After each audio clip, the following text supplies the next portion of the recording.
अस्सलाम वालेकुम क्लास। अच्छा, आपका कि जो ह्यूमन राइट्स से रिलेटेड हम काफ़ी कुछ तो पढ़ चुके हैं, लेकिन डिफरेंट ऑर्गेनाइजेशंस हैं जो इनके ऊपर काम कर रही हैं, उनके बारे में आज का हमारा टॉपिक है। थोड़ा सा मैं इसको ब्रीफ कर दूं कि like the modern human rights era can be traced to struggle to end slavery, genocide, discrimination, and government oppression. After World War One, many scholars, activists, and some national leaders called for a declaration accompanying international system, the Leagues of Nations, to protect the most basic fundamental rights and human freedom. Atrocities during World War II made clear that previous efforts to secure individual rights and curtail the power of government to violate these rights were inadequate. The time was ripe for adoption of a globally recognized instruments that enshrine these values. Thus was born the Universal Declaration of Human Rights as a part of the emergence of the United Nations. ठीक है, अब ये universal declaration of human rights है क्या? ठीक है, the universal declaration of human rights was the first international document that spelled out the basic civil, political, economic, social, and cultural rights that all human beings should enjoy. Universal declaration of human rights basically एक ऐसा पहला document था जिसके अंदर सारे basic civil, political, economic, social and cultural rights mention किए गए जो हर इंसान apart from being caste, creed, आपकी एथनिक बेसिस पे, रिलीजियस बेसिस पे किसी किस्म की भी डिस्क्रिमिनेशन नहीं, ये हर इंसान अवेल कर सकता है. UN general assembly ratified the declaration unanimously on December 10, 1940. The vote to adopt the UDHR was considered a trump as it unified diverse nation and conflicting political regime.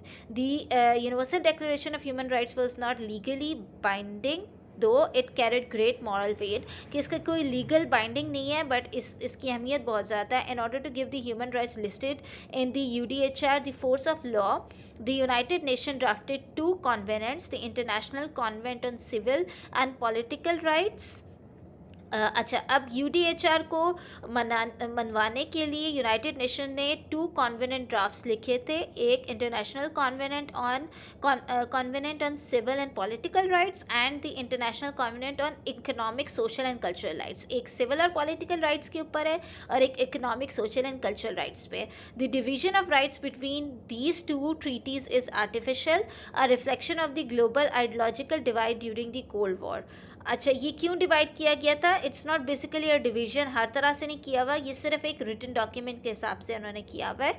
दो politics prevented the creation of a unified treaty, the 2 covenants are interrelated and the rights contain in 1 covenant are necessary to the fulfilment of the rights contain to the another. अब ये जो दोनों कॉन्वेनेंट हैं, ये दोनों एक दूसरे के साथ इंटरलिंक है. डेफिनेटली एक को पूरा करने के लिए दूसरे को पूरा करना भी ज़रूरी है. Together the UDHR, ICC, PR and ICESCR are known as the International Bill of Human Rights. इन सारों को मिला के इसको जो कहा जाता है, इसे international bill of human rights कहा जाता है. They contain a comprehensive list of human rights that government must respect and promote. अब इसके अंदर एक ओवरऑल ह्यूमन राइट्स का एक कॉम्प्रिहेंसिव नोट दिया हुआ है जिसको हर गवर्नमेंट को मानना ज़रूरी है. इसमें किस किस किस्म की राइट्स की बात की है? राइट टू लिव की, इक्वालिटी की, सिक्योरिटी ऑफ पर्सन की, फ्रीडम फ्रॉम स्लेवरी की, फ्रॉम आर्बिट्ररी अरेस्ट डिटेंशन की, freedom of movement and residence की, ड्यू प्रोसेस ऑफ लॉ की, freedom of opinion and expression की, freedom of association and assembly की, right to save and healthy working conditions. ठीक है, right to form trade unions and to strike, right to advocate food, clothing and housing, right to education and right to health की. ठीक है, ये सारे वो rights हैं जो कि इसके अंदर इन तीनों को मिला के जो bill of international bill of human rights हैं उसमें एक्सप्लेन किए गए हैं. ठीक है, अब आगे आ जाती है. According to United Nation, human rights की डेफिनेशन क्या है? Ensure that a human being will be able to fully develop and use human qualities such as intelligence, talent, consciences and satisfy his or her spiritual and other needs. UN क्या कहता है, UN कहता है कि एक human being के लिए ये इंश्योर करना ज़रूरी है कि एक ह्यूमन बीइंग आज़ाद है अपनी वो सारी ह्यूमन क्वालिटीज़ को डेवलप करने के लिए जो उसे एक इंसान बनाता है, जिसमें उसकी इंटेलिजेंस आती है, उसका टैलेंट आता है, उसकी कंसेंसस आ जाता है सेट, एंड उसकी जो एक स्पिरिचुअल नीड्स है वो भी सेटिस्फाई करना आ जाता है। ठीक है, फिर आ जाती है there are five basic tenets underlying human rights as they apply to all humans. Human rights universal हैं, ठीक है, कि पूरी दुनिया में आप कहीं भी जाओ, all people जो universal human rights हैं वो क्या हैं, that they belong to all people equally, क्या पूरी दुनिया में हर इंसान को equal इससे related rights मिलेंगे जो universal हैं। हर इंसान आज़ाद है और उसकी एक equal dignity है, ठीक है। Inalienable in that they may not be taken away or transferred, के people still have human rights even when their governments violate those rights, कि ना तो ये आपसे छीनी जा सकती है ना ट्रांसफ़र की जा सकती है। इवन वो गवर्नमेंट जो कि इसको वायलेट करती है, नहीं मानती, फिर भी वहाँ के रहने वालों के पास ये राइट है क्योंकि ये यूनिवर्सल है।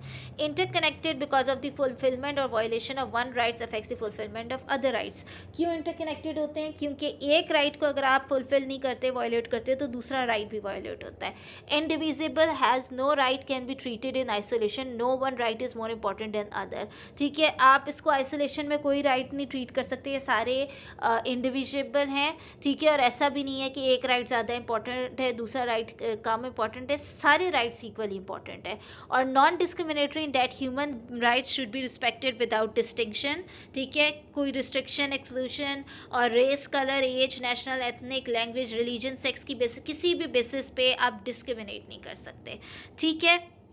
अब कौन रिस्पॉन्सिबल होता है इन राइट्स को पूरा करवाने के लिए? That is government.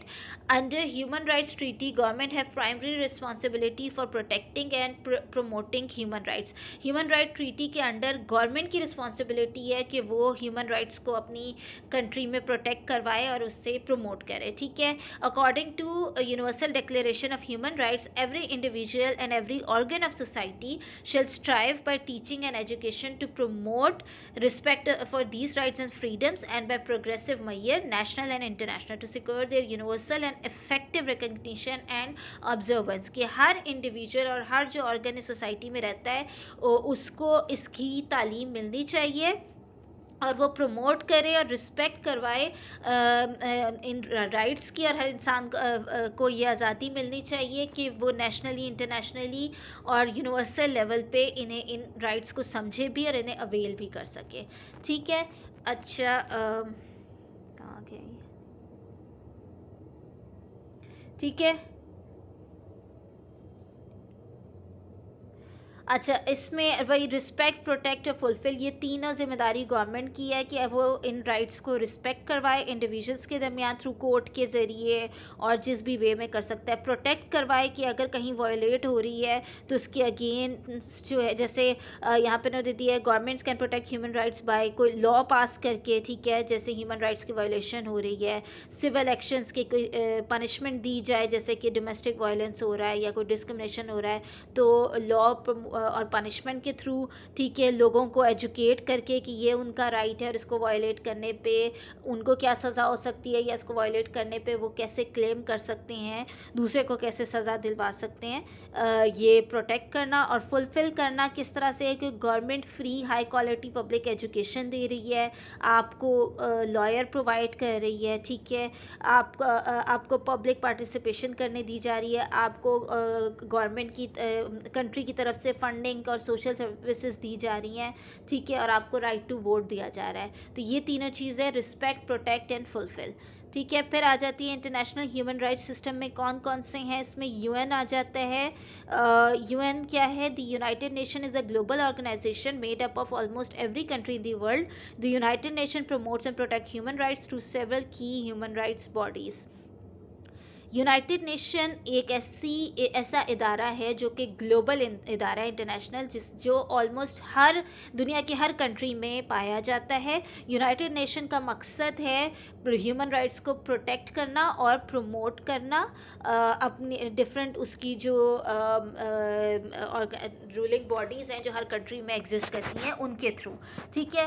Human right council, the UN charter called for creation of an inter government body which is today called the human Human Rights Council responsible for strengthening the promotion and protection of human rights worldwide. The Human Rights Council consistent of 47 UN members countries that meet regularly to conduct a universal periodic review of human rights in all countries around the world, to address situation of human rights violation, to receive complaints and to make recommendation on how to improve the fulfillment of human rights. अच्छा, अब ये human rights council का क्या काम होता है? ये एक यूएन चार्टर है जो कि जिसमें ऑलमोस्ट 47 कंट्रीज़ ने इसको साइन किया हुआ है, और 47 कंट्रीज़ से जो यूएन मेंबर्स हैं वो इस ह्यूमन राइट्स काउंसिल का पार्ट बनते हैं. हर ईयर इसकी मीटिंग होती है जिसमें आपके अभी वज़ीर आज़म भी प्रेजेंट कर कर आए थे, जहाँ पे आप ह्यूमन राइट्स वायलेशन के बारे में बात करते हैं. कोई अगर आपकी कंप्लेन आप किसी की करना चाहते हैं तो आप कंप्लेन करते हैं, और कैसे ह्यूमन राइट्स को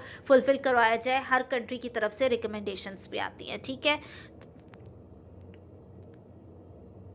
अच्छा, उसके बाद है special procedure of human rights council. Independent experts hold mandates to examine, monitor, advise about the publicly report or either on human rights situation in a specific country or thematic human rights issue. ये जो special procedure of the human rights council है, इसका क्या काम होता है? इसके अंदर इंडिपेंडेंट एक्सपर्ट्स होते हैं जो कि हर कंट्री में जाके या जिस कंट्री के ख़िलाफ़ जो है कोई कंप्लेन की गई है उधर जाके एग्जामिन करते हैं, मॉनिटर करते हैं, उनको एडवाइस करते हैं अगर वो कुछ वायलेट कर रहे हैं, और पब्लिकली रिपोर्ट करते हैं अगर उस कंट्री में ह्यूमन राइट्स की वायलेशन हो रही है. Treaty monitoring bodies. There are 9 core international human right treaties. Each treaty establish a committee of experts to monitor implementation of treaty provision by countries that have ratified the treaty. Some treaty bodies are also able to take complaint from individuals and others whose human rights have been violated. ठीक है. अच्छा, अब ये जो treaty monitoring bodies हैं ये 9 core international human right treaties हैं. ये basically 9 international human right treaties हैं. इनका ये इसके अंदर कौन होते हैं? इसके अंदर एक्सपर्ट्स होते हैं जो कि मॉनिटर करते हैं और इम्प्लीमेंट करवाते हैं ह्यूमन राइट्स को ऑल ओवर दी वर्ल्ड. ठीक है. तो ये ट्रीटीज़ का काम क्या होता है? ये समटाइम्स इंडिविजुअल लेवल पे भी कंप्लेंट ले रहे होते हैं, और अगर कहीं ह्यूमन राइट्स वायलेट हो रहा है तो उसके ऊपर ये एक्शन लेते हैं. ठीक है. ये ट्रीटी के अंदर ये जो 9 ट्रीटीज़ हैं इसमें नंबर 1 है international convention on the elimination of all form of racial discrimination. ये लोग रेशियल डिस्क्रिमिनेशन के ऊपर काम करते हैं कि किसी भी किस्म का रेशियल डिस्क्रिमिनेशन ना हो. ये ट्रीटी 1965 में साइन हुआ था.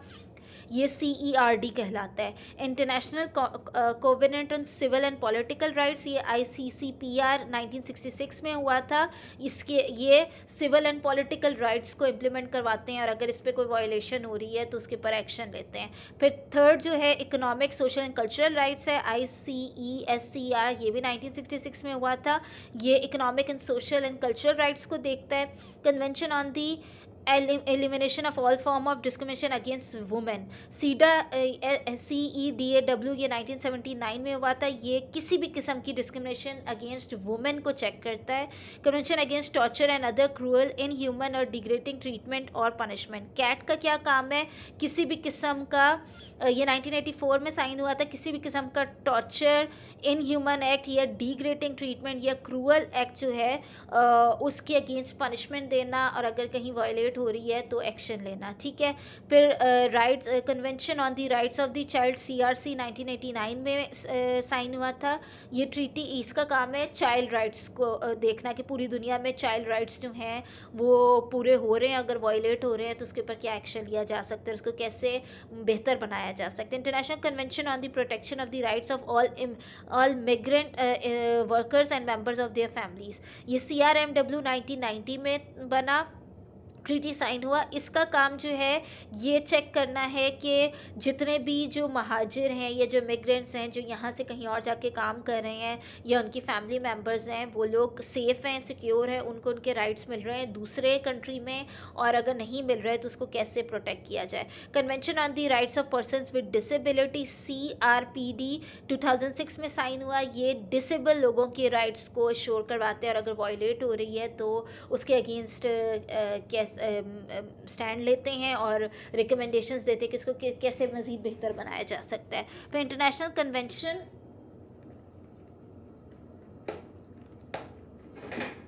International convention for the protection of all persons from enforced disappearance, CED, ये भी 2006 में बनी है और इनका काम किया ये प्रोटेक्शन देते हैं हर इंसान को कि ये जो इन्फोर्स्ड डिसअपीयरेंस है कि अचानक से गायब हो गया कोई इंसान, तो ऐसा नहीं हो सकता कि आप किसी भी, हर इंसान जो है वो इस मुल्क का एक इस दुनिया का एक ह्यूमन बीइंग, हर इंसान की लाइफ इम्पॉर्टेंट है, तो कोई भी ऐसे ही आप उसको कोई गायब करा दे या मार दे, ये नहीं हो सकता, ठीक है। तो ये वो इसके ऊपर काम करते हैं।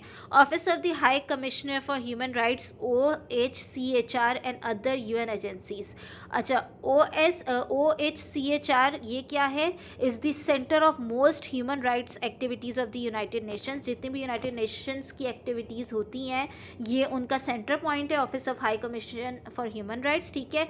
It coordinates UN actions to protect and promote human rights. ये UN एक्शंस को कोऑर्डिनेट करता है ताकि प्रोटेक्ट किया जा सके, प्रमोट किया जा सके human rights, and includes country and regional offices. जितनी भी पूरी दुनिया की जो कंट्रीज़ हैं और उनके UN के वहाँ पर जो रीजनल ऑफिसेज हैं उनके साथ कनेक्ट करता है और ये चेक करता है कि कितनी बेहतर इम्प्लीमेंटेशन हो रही है, लोगों को किस हद तक उनकी ह्यूमन राइट्स के बारे में बताया जा रहा है। दी OHCHR also supports the work of human rights council. ये ह्यूमन राइट्स काउंसिल जो बने हैं या जो ट्रीटी ऊपर जो है जिसकी हमने बात की, उन सब के साथ भी लिंकअप करते हैं। Several other agencies with the United Nation deals with the human right issues including agencies such as UN development programme and the UN high commissioner for refugee. ये अदर कुछ ऑर्गेनाइजेशंस हैं, UN डेवलपमेंट प्रोग्राम और UN high commissioner for refugees, ये भी UN के साथ human rights councils के साथ काम करते हैं, ठीक है। उसके बाद आता है international human rights treaty law. The United Nation expands the world's understanding of the scope and content of human rights by drafting non binding international standards that reflect international consensus on specific human rights issues such as declarations, principles and guidelines. अब ये मिलके इन्होंने एक document बनाया जिसमें declarations हैं, law define किया गया, ठीक है, और प्रिंसिपल्स और गाइडलाइंस दी गई हैं। अब वो कौन कौन सी हैं? Principles for the protection of all persons under any form of detention और इम्प्रिजनमेंट, की प्रोटेक्शन दी जाए कि किसी भी किस्म की कोई सज़ा काट रहा है या इम्प्रिजन है, तो इम्प्रिजन होने का या उसको सज़ा होने का मतलब ये नहीं है कि उसकी ह्यूमन राइट्स वायलेट किए जाएँ। तो कोई इम्प्रिजन है तो उसकी भी ज़िंदगी की हिफाजत, उसकी भी राइट्स की हिफाजत के ऊपर ये काम करते हैं। Declaration on the human rights of individual who are not national of the country in which they live.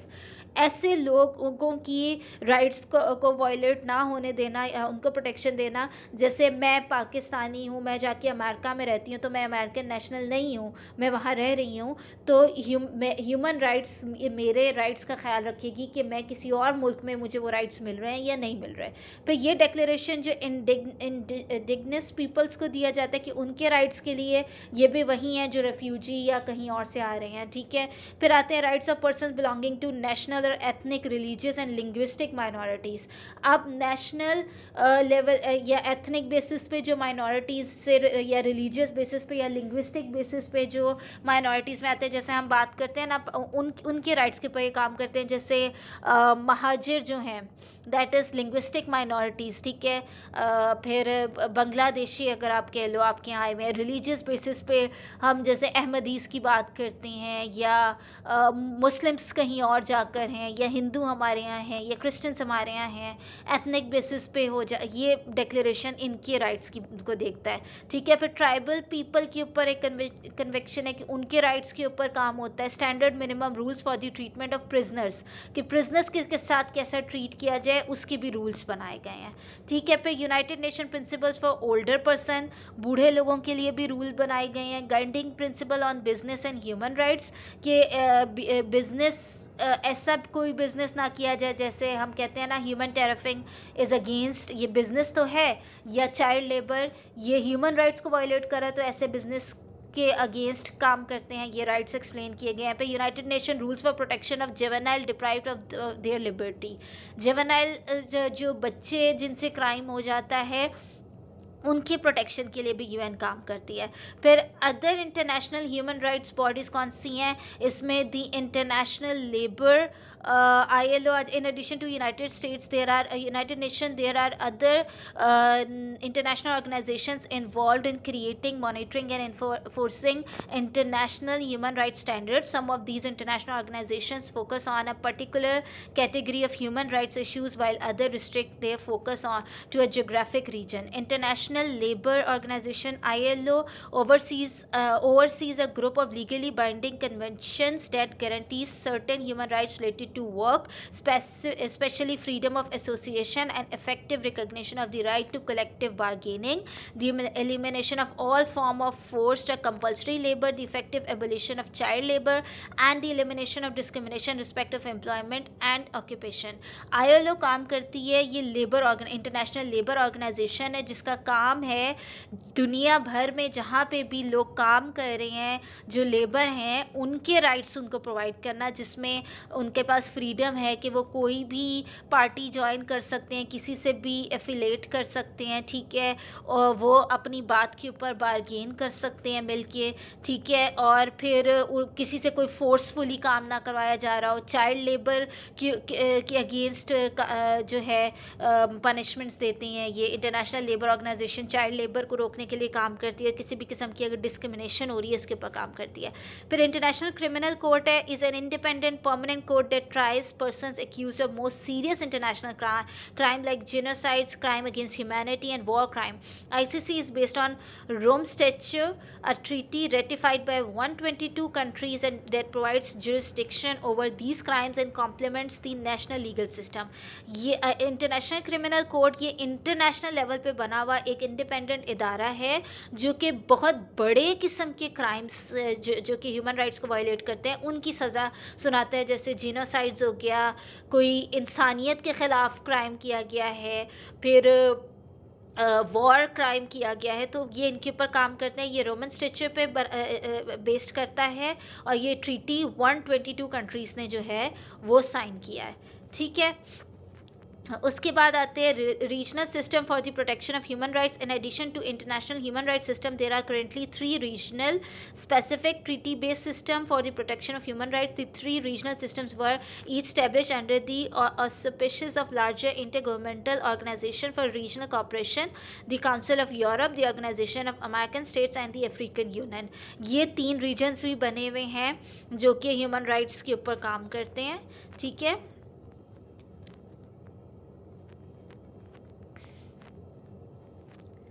अच्छा, उसके बाद आता है international human rights law. International humanitarian law also known as the law of war or armed conflict is the body of law created to place restrictions on the conduct of hostiles, the use of certain weaponry.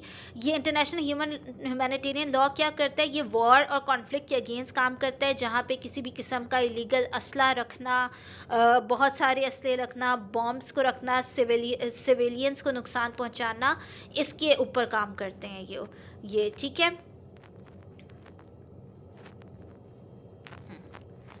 ये सारी वो organisations हैं, बड़ी बड़ी international level की organisations जो कि काम करती हैं ह्यूमन राइट्स को प्रमोट करने में, इसकी वायलेशन को रोकने में और रिकमेंड करने में कि किस तरीके से लोगों को ज़्यादा से ज़्यादा एजुकेट किया जा सके, इसको बेहतर बनाया जा सके। ये जो regional system for the protection of human rights है, the Council of Europe, the Council of American State and African Union, ये आप पढ़ोगे यहाँ पे तो आपको समझ आ जाएगा कि ये क्या काम करते हैं, ठीक है क्लास। ये इंटरनेशनल ऑर्गेनाइजेशंस के ऊपर हमारा टॉपिक कंप्लीट हो गया। अब हम देखते हैं आगे कौन कौन से टॉपिक्स रह गए हैं, फिर ऑलमोस्ट मुझे लगता है इनका ये भी कोर्स इंशाल्लाह कंप्लीट हो जाएगा। इसमें कुछ समझना है तो आप लोग पूछ लीजिएगा और अपने फीडबैक्स आप लोगों ने कमेंट्स में देने हैं। ओके क्लास, अल्लाह हाफ़िज़।